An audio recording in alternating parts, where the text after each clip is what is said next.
সুস্বাগতম। পরম পুরুষ ছিলেন রামকৃষ্ণ পরমহংসদেব। তিনি আধ্যাত্মিকতার এক অসাধারণ ব্যক্তিত্ব ছিলেন। স্বামী বিবেকানন্দ ছিলেন তার প্রধান শিষ্য। তিনি গুরু রামকৃষ্ণ পরমহংসের দর্শন ও শিক্ষাকে বিশ্বজুড়ে প্রচার করেছিলেন। ঊনবিংশ শতকের এই প্রখ্যাত ভারতীয় বাঙালি যোগ সাধক, দার্শনিক ও পরম ধর্মগুরু এবং প্রধান শিষ্য স্বামী বিবেকানন্দের প্রচারিত ধর্মীয় চিন্তাধারার রামকৃষ্ণ মিশন প্রতিষ্ঠা করেন। তারা উভয়ই বঙ্গীয় নবজাগরণের এবং ঊনবিংশ ও বিংশ শতাব্দী বাংলা তথা ভারতীয় নবজাগরণের অন্যতম পুরুধা ব্যক্তিত্ব। এই পরম পুরুষ রামকৃষ্ণ পরমহংসদেবকে নিয়ে ইউটিউবের সাহিত্যে নবদিগন্ত চ্যানেলে আজকের ভিডিওটি হলো রামকৃষ্ণ ভাবালোকে উদ্ভাসিত স্বামী বিবেকানন্দ। গ্রন্থনায় রবীন্দ্র কুমার চক্রবর্তী। রামকৃষ্ণ পরমহংস গ্রামীণ পশ্চিমবঙ্গের এক দরিদ্র বৈষ্ণব ব্রাহ্মণ পরিবারে জন্মগ্রহণ করেন। রানী রাসমণির প্রতিষ্ঠিত দক্ষিণেশ্বর ভবতারিণী মন্দিরে পৌরোহিত্য গ্রহণের পর বঙ্গীয় তথা ভারতীয় শক্তিবাদের প্রভাবে তিনি কালীর আরাধনা শুরু করেন। তার প্রথম গুরু তন্ত্র ও বৈষ্ণবীয় ভক্তি প্রবজ্ঞা এক সাধিকা। পরবর্তীকালে অদ্বৈত বেদান্ত মতে সাধনা করে নির্বিকল্প সমাধি লাভ করেন রামকৃষ্ণ। অন্যান্য ধর্মীয় মতে, বিশেষত খ্রিস্টীয় মতে, সাধনা তাকে যত মত তত পথ উপলব্ধির জগতে উন্নীত করেন।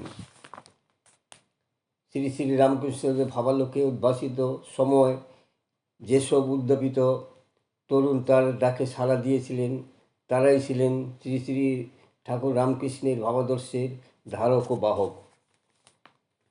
এরা সকলেই ছিলেন আপন আপন কর্মকর্তব্যের জগতে এক একজন দিকপাল।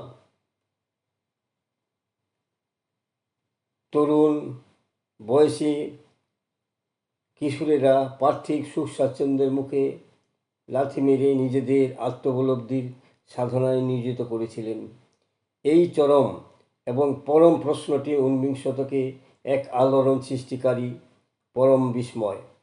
আবেগ এই প্রশ্নের উত্তর উদ্ভব খুঁজতে একে একে বিভিন্ন সময়ে এসে তারা ঠাকুর শ্রীরামকৃষ্ণের সান্নিধ্যে উপনীত হয়েছিলেন। এরা হলেন বিবেকানন্দ, অভয়ানন্দ, ব্রহ্মানন্দ, প্রেমানন্দ প্রমুখ ব্যক্তিবর্গ। ঠাকুর এদের শিক্ষা দিতেন ব্যক্তিবিশেষের চারিত্রিক ভাবধারার অনুকূলে। ফলে এইসব বঙ্গীয় তরুণ সমাজের কাছে ঠাকুর রামকৃষ্ণ হয়ে উঠেছিলেন পরম প্রিয় গুরুদেব। কারো ব্যক্তিগত ভাব নষ্ট করে তিনি নিজের ভাব আরও করতেন না।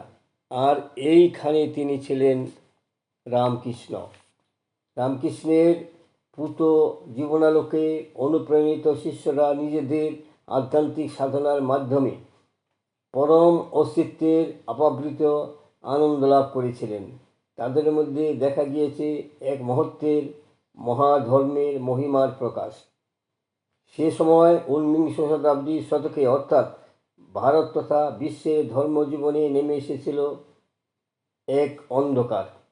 এই ঘনায়িত অন্ধকারের প্রয়োজন ছিল আলোকোজ্জ্বল মহামিলনের দীপ্তবাণীর। আর সেই বাণী কণ্ঠে ধারণ করে আবির্ভূত হন ঠাকুর শ্রীরামকৃষ্ণ। তার বাণী সারা বিশ্বে ছড়িয়ে দেওয়ার কাজে প্রধান অস্ত্র ছিল স্বামী বিবেকানন্দ ও শ্রী স্বামী অভয়ানন্দ। এই দুই তরুণ ছিল অভিন্ন হৃদয়। দুজনেই জ্ঞান পিপাসা ছিল প্রবল। অজানাকে জানবার, অচেনাকে চেনবার, অদেখাকে দেখবার অদম্য ইচ্ছা ছিল তাদের জীবনের মূল বেদ। দুজনই ছিলেন নির্ভীক, সুস্বাস্থ্যের অধিকারী, স্পষ্টবক্তা, অদ্বিতীয় বাগ্মীয় এবং দার্শনিক ও আদ্যান্ত জ্ঞানের আধার। সতত তাদের আচার আচরণের মধ্য দিয়ে তাদের পবিত্র চরিত্রের স্ফুরণ ঘটতে দেখা গিয়েছে। স্বামী বিবেকানন্দ ঠাকুরের কাছে জানতে চেয়েছিলেন ঈশ্বর দর্শনের কথা। আর অভয়ানন্দ ঠাকুরের যোগ শিষ্য হয়েছিলেন পরম নিষ্ঠায়। তাই শ্রীরামকৃষ্ণের দিব্য স্পর্শে স্বামী বিবেকানন্দ ও স্বামী অভয়ানন্দ অনুভব করেছিলেন এক অনন্ত সত্তাকে। স্বামী বিবেকানন্দ ও স্বামী অভয়ানন্দ ব্যতীত শ্রীরামকৃষ্ণের বাণী ও ভাবাদর্শ ভারতে ও ভারতের বাইরে প্রসারিত হয় কিনা সেই প্রশ্ন চিহ্ন আজও থেকে গেছে। আমার মজার কথা, রামকৃষ্ণ ছাড়া স্বামী বিবেকানন্দ ও স্বামী অভয়ানন্দের অস্তিত্বই চিন্তা করা যায় না।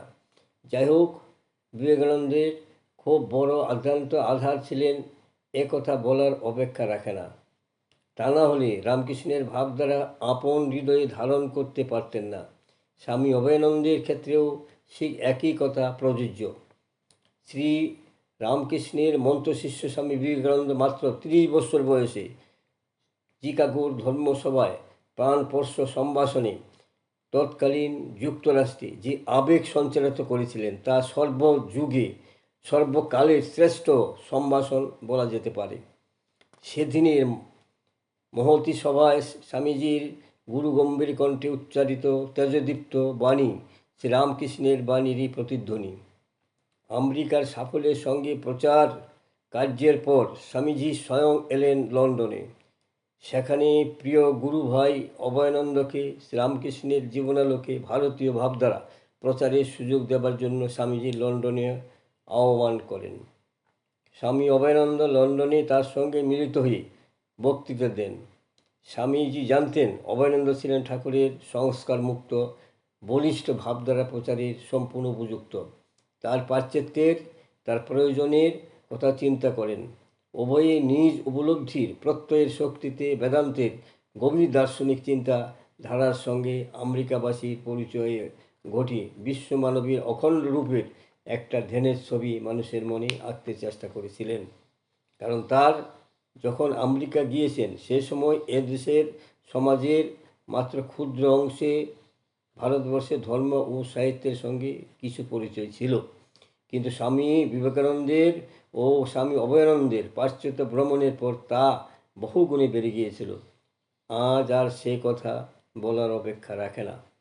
রামকৃষ্ণদেবের ঐকান্তিক ইচ্ছায় বেদান্ত বিজ্ঞানের আদ্যান্তবাদ ও জড়বাদের প্রাচীনতা ও আধুনিকতার প্রাচ্য প্রাচ্যের সমন্বয়ের সুন্দর ভিতের উপর ভারতীয় আদর্শবাদের চিরকল্যাণময় সৌধ নির্মাণ করতে সক্ষম হন উভয়ই। তাই এই দুই মহাপুরুষের পক্ষে ভগ্নী নিবেদিতা বলেছিলেন, বিবেকানন্দ অভয়ানন্দ নাম দুটি নদী সঙ্গমের মতো অবিশ্লেষ্য, যেন একই মুদ্রার উভয় দিক, যা রামকৃষ্ণদেবের আলোকে চিরভাস্কর।